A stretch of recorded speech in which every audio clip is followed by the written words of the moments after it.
जय हिंद दोस्तों। तो चलिए ऑप्टिक्स का नेक्स्ट लेक्चर स्टार्ट किया जाए। ठीक है, हमने प्रीवियस क्लासेस में प्लेन मिरर के बारे में लगभग चीज़ें ख़त्म कर चुके थे। अगर आपको प्लेन मिरर से रिलेटेड कोई भी क्वेश्चन हो तो आप हमसे पूछ सकते हैं। ठीक है, अब हमारा जो है स्फेरिकल मिरर या कर्व मिरर हम कह सकते हैं। ठीक ना, क्योंकि कर्व मिरर में हमें सिर्फ स्फेरिकल के बारे में ही पढ़ना है, तो हम स्फेरिकल मिरर ही देखेंगे जनरली, है ना।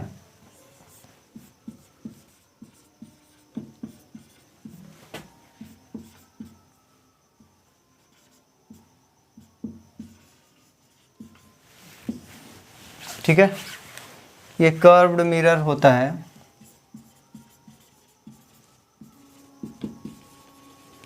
ठीक है, और कर्व्ड मिरर में सरफेस जो होंगे कर्व होंगे, है ना, प्लेन नहीं होंगे, स्पाट नहीं होंगे, है ना, वक्र होंगे। ठीक है, तो स्फेरिकल है तो स्फेरिकल कर्व ही होते हैं, है कि नहीं। और कोई स्फेयर है तो स्फेरिकल मिरर जो होगा किसी न किसी स्फेयर का ही पार्ट होगा, है ना। तो अब मिरर जो है स्फेरिकल अगर बात करें तो दो तरीके का होता है, समझ गए। जैसे ये स्फेयर है, कोई स्फेयर है ये हमारा, ठीक है, और इससे हमको मिरर बनाना है तो पूरा स्फेयर यूज नहीं होता, some part of sphere use होगा। और सपोज करो कि इतना हटा दिया गया स्फेयर का, हॉलो स्फेयर रहेगा, ठीक है, और ये इतना पार्ट हटा दिया तो ये एक शेप बन गया, है ना। ऐसा कुछ समझ लीजिए स्फेयर था, ये कोई लाइन नहीं है, सर्किल नहीं है, स्फेयर होगा, ठीक है ना, ऐसा मान के चलिए। ठीक है, ये पूरा 3D डायमेंशनल फिगर है ना, स्फेयर ऐसा कुछ मान लीजिए। ठीक है, ये स्फेरिकल होगा पूरा। अब ये हाथ स्फेरिकल बन नहीं सकता, है ना, ऐसा कुछ। ठीक है, तो ये स्फेयर का पार्ट है, ये किसी न किसी स्फेयर से बना होगा। ये पूरा अगर बनाए तो ये देखिए, है ना, हमने कुछ स्फेयर को हटा दिया, कुछ पार्ट ऑफ स्फेयर को, तो समथिंग हमारा बचा।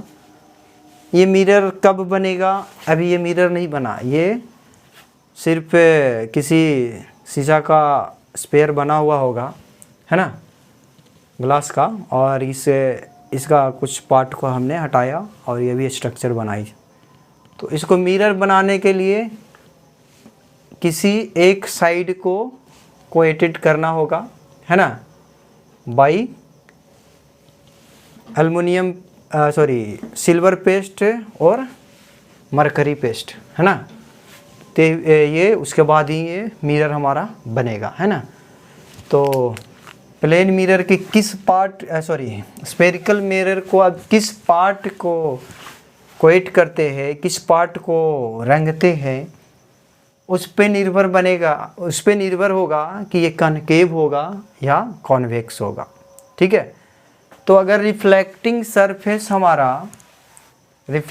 सरफेस अगर हमारा उभरा हुआ हो, है ना, बाहर की ओर निकला हुआ हो, है ना, आउटवर्ड हो, ठीक है, रिफ्लेक्टिंग सरफेस, तो वो हमारा क्या कहलाएगा?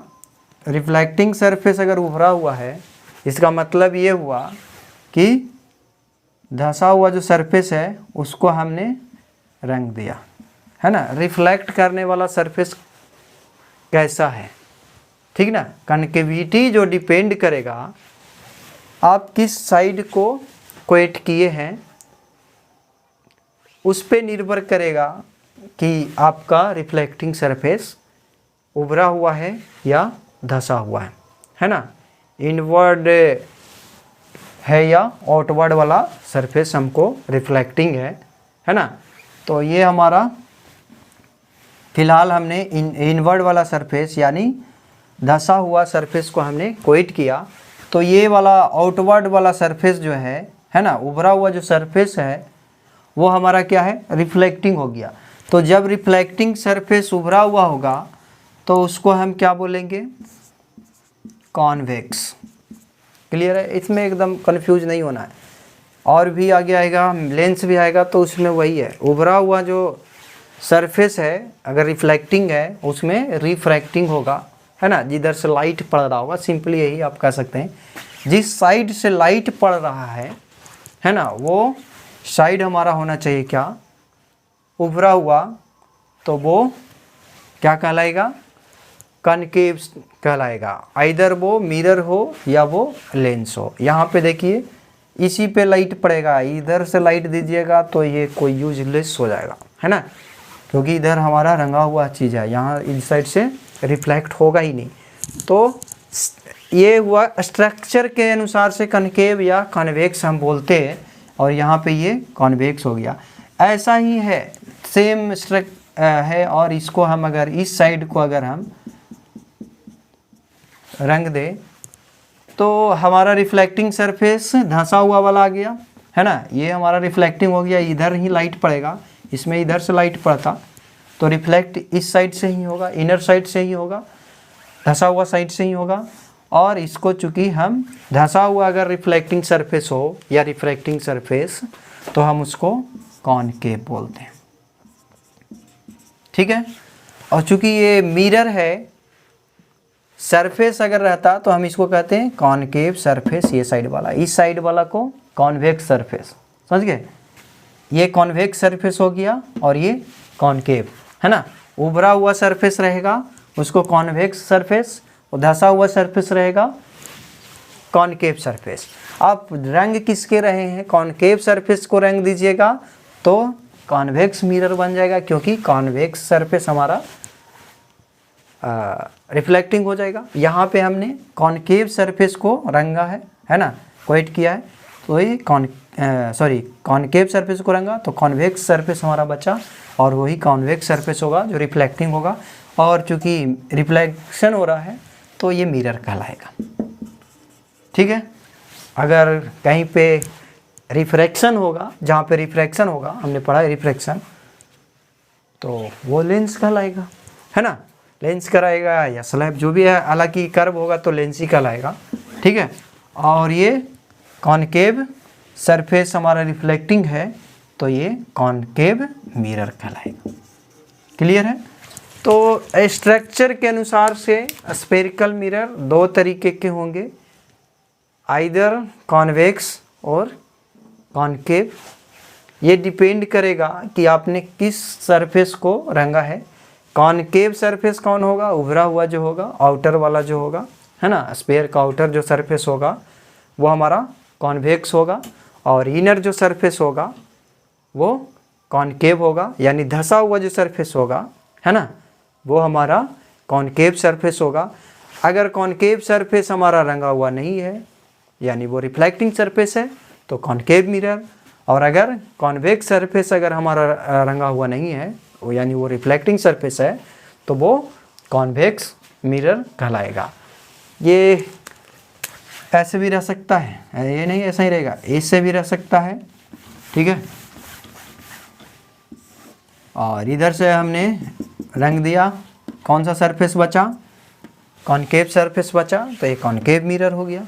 और यही ऐसा ही रहेगा, और हम इस साइड से रंग दिए तो ये कॉन्वेक्स सरफेस बच गया, तो ये कॉन्वेक्स मिरर हो जाएगा। रिफ्लेक्टिंग सरफेस, जैसा रिफ्लेक्टिंग सरफेस बनेगा उसके अनुसार से मिरर डिसाइड होगा। तो दो ही तरीके का मिरर हो सकता है, इधर कॉन्वेक्स होगा या कॉनकेव होगा, दो ही तरह का सरफेस है, आप किसी को भी रंग सकते हैं। ये तो ओरिएंटेशन है, आप ऐसे रखें या इसको ऐसे रख दें, ओरिएंटेशन है, ओरिएंटेशन से कोई खास फर्क नहीं पड़ेगा, है ना। अगर आपने ऐसे रखा तो ऑब्जेक्ट इधर रखना पड़ेगा, इधर से लाइट जाएगा, इसको ऐसे कर दिया तो इधर से जाएगा, उससे कोई ज़्यादा फर्क नहीं पड़ेगा। क्लियर है। तो स्फेरिकल मिरर दो तरीके के होंगे, कॉन्वेक्स मिरर और कॉनकेव मिरर। और एक ये हुआ किसके अनुसार से, अकॉर्डिंग टू देयर शेप, है ना, शेप कैसा है या रिफ्लेक्टिंग सरफेस कैसा है ना। एक नेचर के अनुसार से भी डिवाइड होता है, कन्वर्जिंग और डाइवर्जिंग। तो ये होता है डाइवर्जिंग, और ये होता है कॉन्वर्जिंग, ठीक ना। अब कॉन्वर्जिंग और डाइवर्जिंग कब कहेंगे, ठीक ना।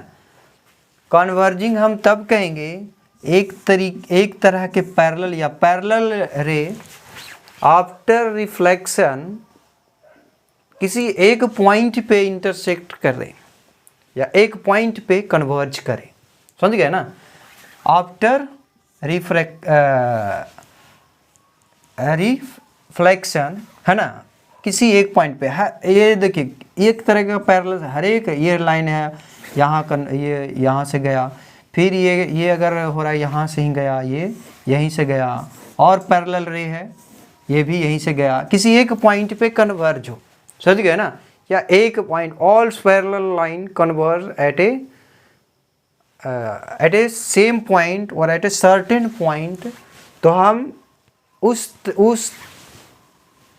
तरीके का फिनोमेना शो करने वाला जो डिवाइस होगा वो कन्वर्जिंग कहलाएगा। चूँकि यहाँ पे मिरर है तो ये कन्वर्जिंग मिरर कहलाएगा, ठीक है। हर एक, अब देखिए ऐसा नहीं पैरेलल रे होना चाहिए, ये नहीं कि ये प्रिंसिपल एक्सिस है, अभी आगे देखेंगे तो प्रिंसिपल एक्सिस कहीं पैरेलल है, ऐसा कोई पैरेलल है, ठीक है ना। और ये पैरेलल आफ्टर रिफ्लेक्शन, सपोज करो कि ऐसे गया, ये ऐसे गया, ये ऐसे गया, तो हर एक ये पॉइंट पे ही होगा, समझिए ना। एक ऐसा पॉइंट होगा जहाँ पे वो कन्वर्ज करेगा या इंटरसेक्ट करेगा एक तरह का पैरेलल लाइन। ये अपना हर एक पैरेलल लाइन है, ये प्रिंसिपल एक्सिस के पैरेलल था, अलग बात है प्रिंसिपल एक्सिस पे कट किया, अलग ओरिएंटेशन भी हो सकता है, ऐसे रे है ना।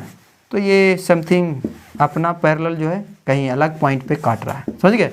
तो एक तरह का पैरेलल लाइन किसी एक पॉइंट पे कन्वर्ज होता है या एक पॉइंट पे इंटरसेक्ट करता है, तो वो जो डिवाइस होगा वो हमारा कन्वर्जिंग कहलाएगा, समझ गए, ठीक है।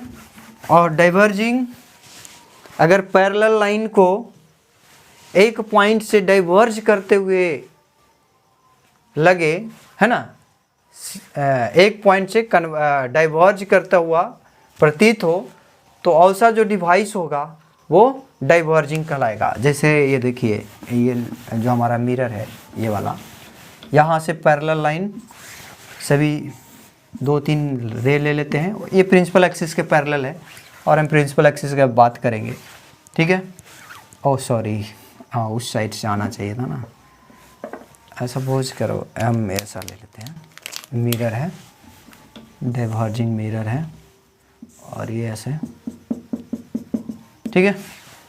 तो ये रे है, इस पर पड़ा और ये रिफ्लेक्ट हुआ, समथिंग ऐसे निकला, ठीक है।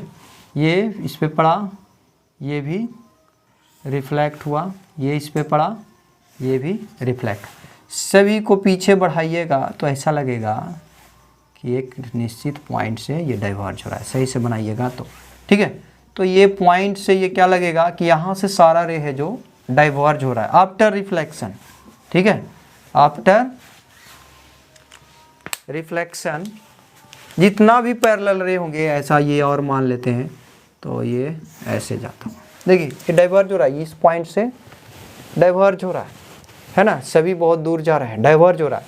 तो यहाँ हमें लगेगा कि किसी एक पॉइंट से रिफ्लेक्टेड रे जो है डाइवर्ज हो रहा है, तो ऐसा जो डिवाइस होगा, उस तरीके का जो डिवाइस होगा वो डाइवर्जिंग कहलाएगा। चूँकि ये यहाँ पे मिरर है तो हम इसे डाइवर्जिंग मिरर कहेंगे। लेंस होगा तो वो डाइवर्जिंग लेंस कहलाएगा। ये कोई ज़रूरी नहीं है कि कॉन्वेक्स ही जो होगा वही डाइवर्जिंग होगा। मिरर में कॉन्वेक्स शेप वाला जो है डाइवर्जिंग हो जा रहा है, कॉन्वेक्स शेप वाला जो है कन्वर्जिंग हो जा रहा है। लेंस में अलग हो सकते हैं, सोचिए लेंस का तो अलग ही है, कॉन्वेक्स से डाइवर्जिंग भी हो सकता है, कन्वर्जिंग भी हो सकता है, कॉनकेव भी डाइवर्जिंग या कन्वर्जिंग भी हो सकता है, वो सिचुएशन पे डिपेंड करते हैं। लेकिन मिरर में नहीं, मिरर में कॉन्वेक्स है तो वो डाइवर्जिंग ही होता है, और कॉनकेव है तो वो कन्वर्जिंग ही होता है किसी एक पॉइंट पे। डाइवर्जिंग का मतलब आफ्टर रिफ्लेक्शन लगेगा कि किसी एक पॉइंट से रे जो है, रिफ्लेक्टेड रे है जो डाइवर्ज हो रहा है, दूर जा रहा है। और कन्वर्जिंग में ऑल पैरेलल लाइन किसी एक आफ्टर रिफ्लेक्शन एक पॉइंट पे कन्वर्ज होते हुए लगेगा, यानी एक ही पॉइंट पे इंटरसेक्ट करता हुआ लगेगा। ठीक है, क्लियर है? तो कन्वर्जिंग और डाइवर्जिंग आप समझ चुके होंगे, है ना। और ऐसा नहीं कि पैरेलल जो लाइन होंगे हमारा प्रिंसिपल एक्सिस ही के अलॉन्ग होंगे, कैसा भी एक तरह का पैरेलल लाइन। अभी ये प्रिंसिपल एक्सिस की ऐसा कुछ नहीं था, सपोज करो कि ऐसा है, ठीक है, ऐसा जा रहा है, इस तरीके से पैरेलल होना चाहिए एक दूसरे से, ऐसा जा रहा है, ठीक ना।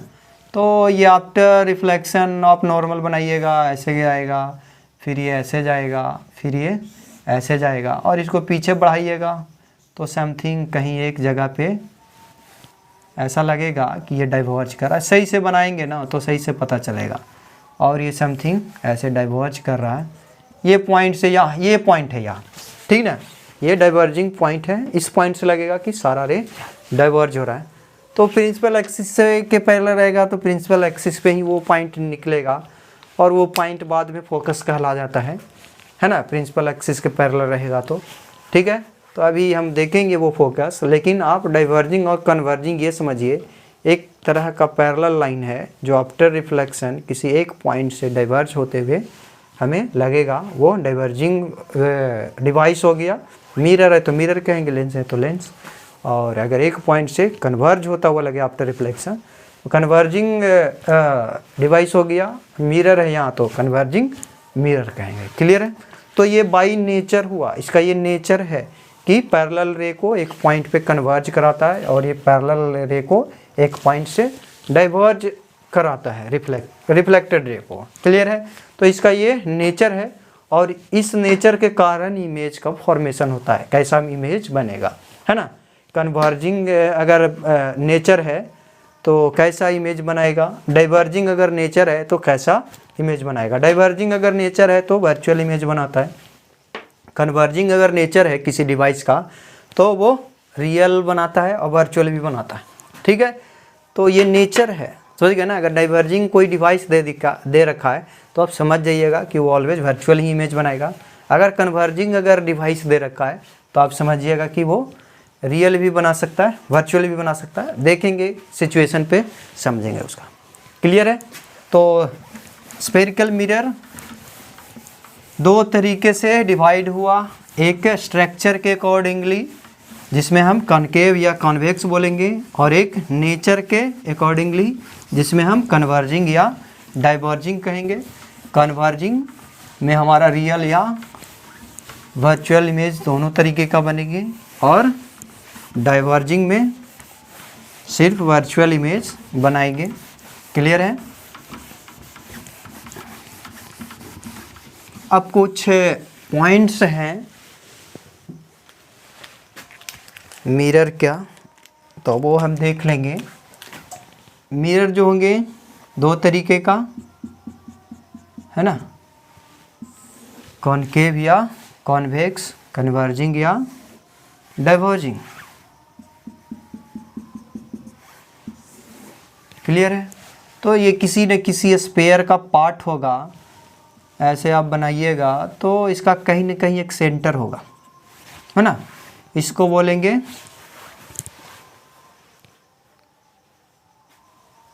Centre of curvature.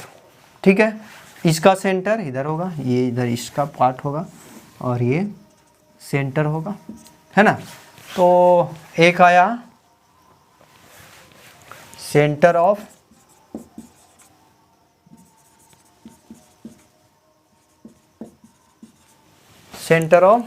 कर्वेचर, और सेंटर ऑफ कर्वेचर हम कहेंगे कि मिरर दिस स्फेरिकल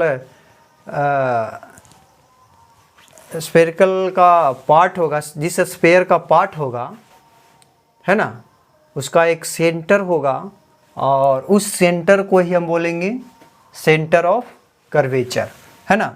और जो लेंथ होगा हाँ, एक और पॉइंट अभी देखते हैं। एक हुआ हमारा सेंटर ऑफ कर्वेचर, एक पॉइंट हमारा सेंटर ऑफ कर्वेचर हुआ। तो सेंटर ऑफ कर्वेचर क्या हुआ, मिरर जिस स्फीयर का पार्ट होगा उसका जो सेंटर होगा वो हमारा कहलाएगा सेंटर ऑफ कर्वेचर। ठीक है, एक पोल है, सेकंड जो पॉइंट है पोल है। ठीक है, तो पोल जो होता है मिड पॉइंट, ठीक है, मिड पॉइंट ऑफ मिरर। समझ गए, मिरर ये सपोज करो कि स्फीयर है, मिड पॉइंट ये समझ गए ना, ये लाइन नहीं है, एक 3 डायमेंशन है। ठीक है, तो बीचों बीच जो पॉइंट है समझ गए वो हमारा पोल कहलाता है। ठीक है, ये पॉइंट जो हुआ पोल कहलाएगा और इसको P से रिप्रेजेंट करते हैं। सेंटर ऑफ कर्वेचर को C से रिप्रेजेंट करते हैं, कैपिटल C से या स्मॉल c से, दोनों। तो ये पोल जो हुआ, पोल क्या हुआ, मिड पॉइंट ऑफ मिरर, है ना, ये हो गया mid point of mirror. Clear है, और इसको हम P से रिप्रेजेंट करते हैं, ये पॉइंट जो है हम P से लिख सकते हैं। ठीक है, और ये एक लाइन है, ये जो हम लाइन देख रहे हैं, सेंटर और पोल को मिलाने वाला जो लाइन है उसको हम प्रिंसिपल एक्सिस बोलते हैं। ठीक है, तीसरा जो पॉइंट हो गया प्रिंसिपल एक्सिस। ठीक है, प्रिंसिपल एक्सिस हो गया ये पी ए से इसको। ठीक है, और प्रिंसिपल एक्सिस क्या होगा, पोल और सेंटर को मिलाने वाला लाइन को। एक्सिस सेंटर से मिलाने वाला कोई भी लाइन जो होगा उसको एक्सिस हम बोल सकते हैं, प्रिंसिपल एक्सिस नहीं होगा। ठीक है, तो सेंटर से जाने वाले हर एक लाइन एक्सिस होते हैं, और चूंकि स्फीयर है तो ये नॉर्मल भी होता है। ठीक है, सेंटर से जाने वाली लाइन अगर किसी स्फीयर को कट करे किसी पॉइंट पे, तो वो पॉइंट पे क्या होगा, वो नॉर्मल भी होगा। इस पॉइंट पे ये नॉर्मल भी है। ठीक है, आप नॉर्मल जानते होंगे, स्फीयर में सेंटर से जाने वाला किसी स्फीयर में आपको नॉर्मल बनाना है, ये स्फीयर है और इस पॉइंट पे नॉर्मल बनाना है, तो यहाँ से आप सेंटर से लाइन खींचेंगे और ये नॉर्मल बन जाए, टेंजेंट बनाइएगा तो ये परपेंडिकुलर, है ना। तो एक्सिस जो होगा नॉर्मल भी होगा, है ना, और सेंटर से जाने वाला जो लाइन होगा उसको हम जनरली एक्सिस भी बोलते हैं और नॉर्मल भी होता है। ठीक है, ये पॉइंट्स हो गए। हाँ, अगला पॉइंट जो है ये distance between pole and centre जो होंगे उसको बोलेंगे radius of curvature, radius of curvature. ठीक है, और इसको कैपिटल R से रिप्रेजेंट करेंगे, ये एक डिस्टेंस है, समझ गए। रेडियस ऑफ कर्वेचर, ये कर्व का रेडियस हुआ, है ना, ये रेडियस होता है स्फीयर का, तो इसको रेडियस ऑफ कर्वेचर बोलेंगे या रेडियस भी बोल सकते हैं। ठीक है, और ये क्या हो गया, distance between centre and pole. Clear है। एक है फोकस। अभी जो चौथा हमारा है, सॉरी पांचवा जो हो गया फोकस।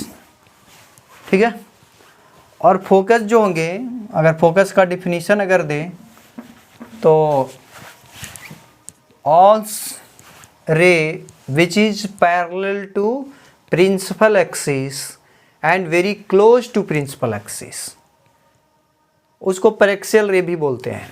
वो रे जो प्रिंसिपल एक्सिस के पैरेलल हो और उसके बहुत नज़दीक हो, आफ्टर रिफ्लेक्शन वो जिस पॉइंट पे इंटरसेक्ट करता है, रिफ्लेक्शन आप ये नॉर्मल है, नॉर्मल से जितना बनाइएगा और ये एंगल उतना ही बनाएंगे, है ना, रिफ्लेक्शन का नियम है।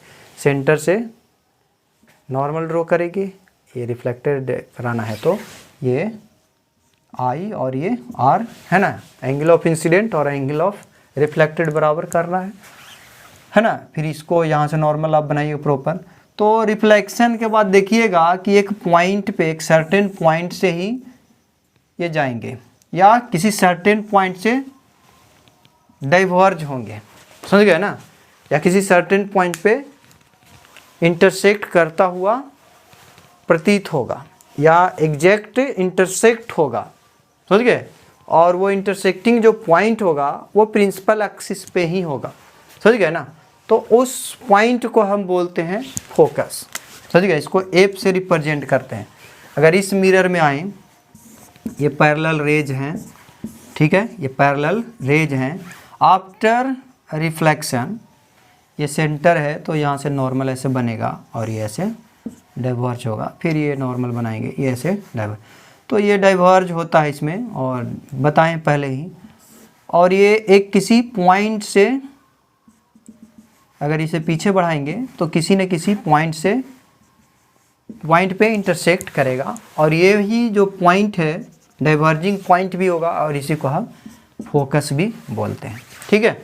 तो ऑल पैरेक्सियल रे after reflection intersect at a certain point on the principal axis or assumed to be intersect, and that point is known as the focus of the optical device, या आप अगर mirror है तो mirror कहेंगे, ठीक है। ये किसी के लिए वैलिड है, समझ गए ना। पैरेक्सियल रे है, आफ्टर रिफ्लेक्शन किसी पॉइंट पे प्रिंसिपल एक्सिस को इंटरसेक्ट करेगा या इंटरसेक्ट करता हुआ एज्यूम होगा, प्रतीत होगा, तो वो पॉइंट जो कहलाएगा फोकस कहलाएगा, समझ गए। और उसको हम एफ से रिप्रेजेंट करेंगे, ठीक है, क्लियर है। फोकस आप समझ सकते हैं, है ना।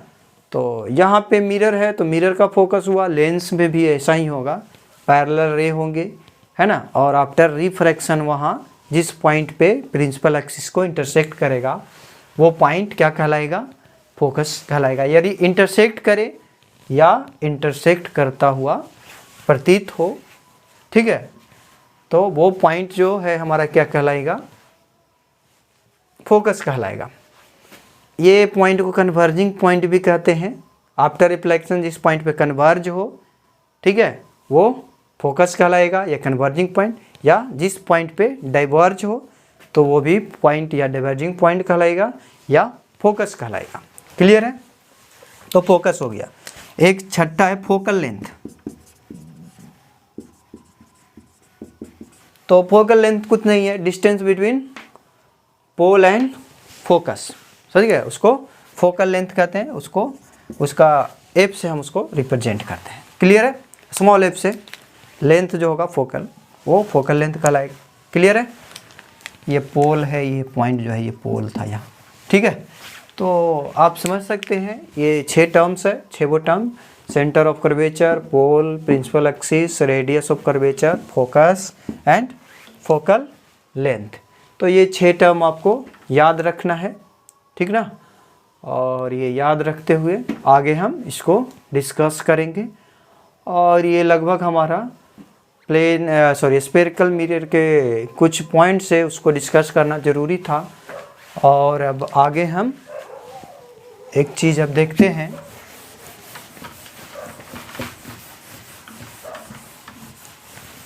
कहीं भी कंफ्यूजन हो तो आप क्वेश्चन राइट कर सकते हैं। और शायद वीडियो लंबा हो जाएगा तो चलेगा,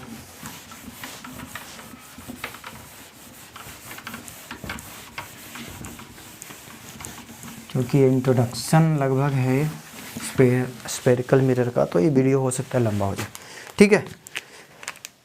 तो अब हमें कोई मिरर है, ठीक है ना, दोनों में से कोई भी मिरर हो, ये हमारा फोकस हो गया और ये हमारा सेंटर हो गया। इसमें सॉरी, हाँ ठीक है, ये हमारा सेंटर है, ये फोकस है। सेंटर ऑफ स्फीयर का पार्ट इसको बनाइएगा, ठीक है। तो इसमें ये प्रूफ करने कहेगा रेडियस, ये जो लेंथ हो गया, पोल ये हो गया हमारा, आर हो गया और ये एफ हो गया। तो ये दोनों में रिलेशन होता है, फोकल लेंथ बराबर half of radius of curvature. और इसको आपको प्रूफ करना है। आप प्रूफ करके इसको आप देखिए, हम इसे प्रूफ कर देंगे। किसी दोनों में से किसी का आप इस्तेमाल करके प्रूफ कर सकते हैं, वैलिड दोनों के लिए हो जाएगा। ठीक है, तो चलिए प्रूफ किया जाए या नेक्स्ट क्लास में किया जाए, क्योंकि इसमें ये वीडियो लंबा होगा। ठीक है, तो चलिए ठीक है, आप करिएगा इसको, हम नेक्स्ट क्लास में इसको प्रूफ करेंगे। ठीक ना, नहीं तो ये वीडियो लंबा होगा। ठीक है, धन्यवाद। वीडियो को ज़्यादा से ज़्यादा शेयर करिए, सभी बच्चा को इसका लाभ उठाए। ठीक है, धन्यवाद।